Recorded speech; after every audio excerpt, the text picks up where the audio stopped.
So jokes war లో నా తరపు నుంచి వచ్చేస్తున్నాడు ది ఎక్స్ప్రెస్ హరిబాబు, నా సైడ్ నుంచి వచ్చేస్తున్నాడు సర్దార్ సంజయ్.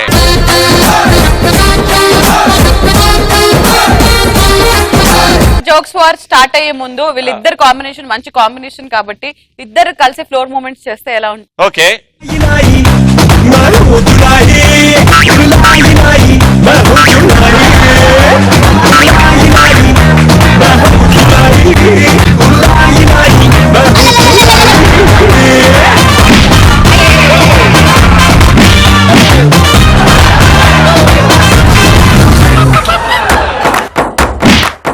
కాళ్ళు రగ్గొడతాను మెంటలోడా. ఫ్లోర్ మూమెంట్ లో ఏమనంటే హలో మీ వాడు వచ్చి మా వాడి మీద పడ్డాడు. ఇప్పుడు ఫ్లోర్ మూమెంట్ గొడవ అంటే ప్రసాద్ అండ్ రాజు. ఇప్పుడు చూద్దాం రండి రా.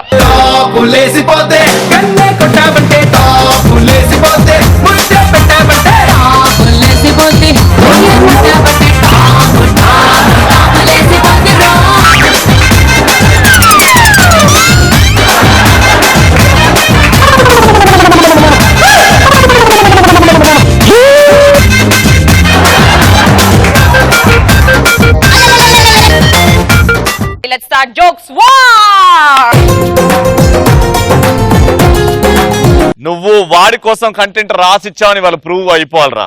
నాకు విగ్రహం కట్టిస్తారు అన్నపూర్ణాలు ఈ జోక్ చెప్తే. అదే సంజయ్ గారు అంటే దానికి రెస్పాన్స్ రాజు ఇస్తాడు. రాజు అది హరి కోసం. సంజయ్ ప్రతి జోక్ పేలాలరా. అయితే కొందరు ఎడ్డిగాలు ఉంటారు బావా, ఇగో గిన్నెలాంటి వాళ్ళే. అయితే మొన్న ఈ ఎడ్డిగాలు ఎట్లాంటి వాళ్ళు అంటే బస్ ఎక్కుతారు. బస్ ఎక్కి కండక్టర్ దగ్గర, కండక్టర్ గారు నాకు వరంగల్ టికెట్ ఇవ్వరా అన్నాడు. సరే అని చెప్పి కండక్టర్ ఇచ్చాడు. వరంగల్ వచ్చిన దిగవారంటే నాకు కరీంనగర్ టికెట్ ఇవ్వ అన్నాడు. ఇప్పుడు ఏమో కరీంనగర్ వచ్చిన దిగవారంటే నాకు ఇప్పుడు అనకాపల్లి టికెట్ అన్నాడు. అనకాపల్లి వచ్చిన దిగవారంటే నాకు ఇప్పుడు రాజమండ్రి టికెట్ అన్నాడు. దరిద్రుడా ఎక్కడ దిగాడు నువ్వు అంటే రాజమండ్రి అన్నాడు. మరి రాజమండ్రి టికెట్ తీసుకోవచ్చు కదా ఏదో అంటే డాక్టర్ నన్ను లాంగ్ జర్నీ చేయొద్దు అని చెప్పాడు అన్నాడు.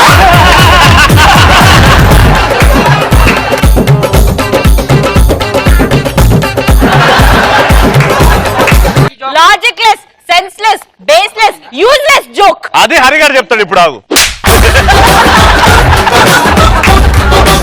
చిన్నప్పుడు మనం స్కూల్కి వెళ్తాం. స్కూల్కి వెళ్ళినప్పుడు టీచర్ లెసన్లు చెప్తే బాగా వింటాం. టీచర్ చిన్నపిల్లలకి థర్డ్ క్లాస్ పిల్లలకి చెప్తుంది, స్వర్గం గురించి చెప్తుంది. పిల్లలు మంచి పనులు చేస్తే స్వర్గానికి వెళ్తారు, మంచి మంచి పనులు చేయండి స్వర్గానికి వెళ్ళండి. స్వర్గంలో రంభ, ఊరసి, మేనక, అబ్బా చాలా మంది ఉంటారు. అబ్బా స్వర్గం గురించి చాలా చెప్పగానే అందరూ అబ్బా స్వర్గం అంటే ఇలా ఉంటుందా అనుకున్నారు. సరే అంతా లెసన్ అంతా అయిపోయింది. అప్పుడు టీచర్ అన్నది, పిల్లలు ఇప్పుడు చెప్పండి స్వర్గానికి ఎవరు వెళ్తారు చేయలేతండి అన్నాడు. ఇంకేంటి అంత బాగా చెప్పిందా స్వర్గానికి ఎవరు వెళ్తారంటే అందరూ చేయలేస్తారు. కానీ ఒక్కడిగో ఇలాంటి ఎడ్డు మాత్రం చెయ్యట్లే. వెళ్ళి మేడం వెళ్ళింది, రే సంజయ్ గారు నీకేమైందంటే మేడం మా అమ్మ స్కూల్ అయిపోగా ఇంటికి వచ్చి మన ఎక్కడికి వెళ్ళొద్దు అన్నది, అందుకే ఎక్కలేదు.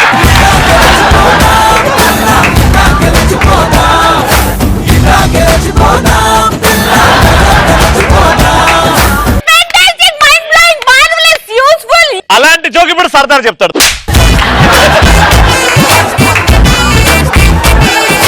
సునామీ వచ్చి అందరూ సగం మంది చచ్చిపోయారు అన్న, కొట్టుకుపోయారు. అయితే పక్కన పైన యమలోకంలో అందరూ వెళ్ళారు. ఒకడు మంచి పని చేయలేక అందరు నరకానికే ఇవాళ రేపు. అయితే ఎముడు పిలిచాడు అందరు అబ్బాయిలు, పెళ్ళాన్ని కంట్రోల్లో పెట్టిన వాళ్ళు ఇక్కడ ఉండండి, పెళ్ళాం కంట్రోల్లో ఉన్న వాళ్ళు ఇక్కడ ఉండండి అన్నాడు. అందరూ పెళ్ళాన్ని కంట్రోల్ ఉండి అందరూ ఒకసారి నిల్చున్నాడు. ఒక్కడు మాత్రం ధైర్యంగా ఇక్కడ సారి నిల్చున్నాడు. అరే నువ్వు శబాష్రా, నా పిల్లం ఇక్కడ నేను నిల్చోమని అన్నది అందుకే. అదే జోక్.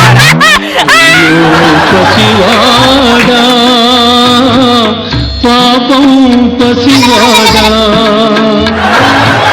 దేవుడు ఉన్నాడా ద్వేషం పూనాడా. చాలా దారుణం రా. నువ్వు ముందు చెప్పిన జోక్ నాకు తెలుసురా, కానీ నేను చెప్పినారా అబ్బా ఇప్పుడు చెప్తారా నేను. రాడి నువ్వు గాని. ప్రసాదాన్ని పెళ్లి అయిపోయింది. కొడుకు పుట్టాడు. కొడుకు పుడితే కొడుకు ఆడుకోవడానికి బయటకు వెళ్తున్నాడు. బయటకు వెళ్తుంటే ప్రసాదానికి కోపం వచ్చింది. కోపం వచ్చి పిలిచి కొట్టాడు గట్టిగా. ఏమన్నా ఆడుకోవడానికి వెళ్ళకూడదు అన్నాడు. అలా చిరిపోయిన బట్టలతో ఆడుకుంటావా దరిద్రుడా? ఈ చిరిపోయిన బట్టలతో ఆడుకుంటాడు డాడీ, సందులో పిల్లలతో ఆడుకుంటున్నా. ఇది జోక్. అనుకున్నదొక్కటి అయింది ఒక్కటి బోల్తా కొట్టిందిలే బుల్బుల్ పిట్ట. అనుకున్నదొక్కటి అయింది ఒక్కటి బోల్తా కొట్టిందిలే బుల్బుల్ పిట్ట. అనుకున్నదొక్కటి అయింది ఒక్కటి బోల్తా కొట్టిందిలే బుల్బుల్ పిట్ట. బోల్తా జోక్స్ వార్ లో లాస్ట్ జోక్ చూద్దాం. ఇది డిసైడింగ్ జోక్. అయితే బా పెళ్లి చేసుకుంటారు ఇద్దరు, ముసలోడు ముసలే అనమాట, 80 సంవత్సరాలు కలిసి ఉంటారు. వీళ్ళ దగ్గర వచ్చి అడుగుతాడు, సార్ ఇవాళ పెళ్లి చేసుకున్న వాళ్ళు విడిపోతారు, మీరు 80 సంవత్సరాలు మీ భార్యని స్వీటీ హనీ అని అంత ప్రేమగా ఎలా పిలుస్తున్నారు సార్? పేరు తెలియదు నాకు అంటాడు, పేరు తెలియదు నాకు అంటాడు.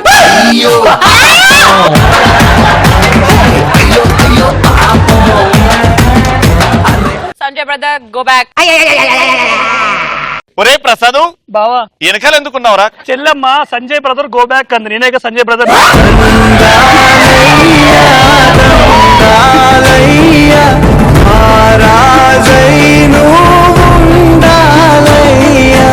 అబ్బా సంబంధం లేకుండా ఇది బెస్ట్ జోక్, ఇది ఖతర్నాక్ గాలంటే. ఒక రోజు ప్రసాద్ అన్న రాత్రి 10 గంటలకు బాగా రెడీ అవుతాడు. అదేంటన్నా ఉదయం అంతా ఊరిలో ఉండి రాత్రి మాత్రం పట్టణంలో తయారవుతున్నాం, అంత బాగా ఎందుకు అని అంటున్నాం. అన్న 10:30కి బాగా రెడీ అయ్యి అన్ని వేసుకుని shoe tie tuck goggles scent perfume అన్ని కొడుకుని పడుకుంటాడు. నేను అడిగా ఏమన్నా అన్ని అంత బాగా రెడీ అయ్యి పడుకుంటున్నావు అంటే, అరే స్వామీజీ ఈ రోజు రాత్రి నా కళ్ళకు ఒక అందమైన అమ్మాయి వస్తుంది అన్నాడు, ఆ అమ్మాయికి అందంగా కనిపించాలని ఇవన్నీ చేసుకుని పడుకుంటున్నారు అన్నాడు. దేవ్ దేవ్ దేవుడా,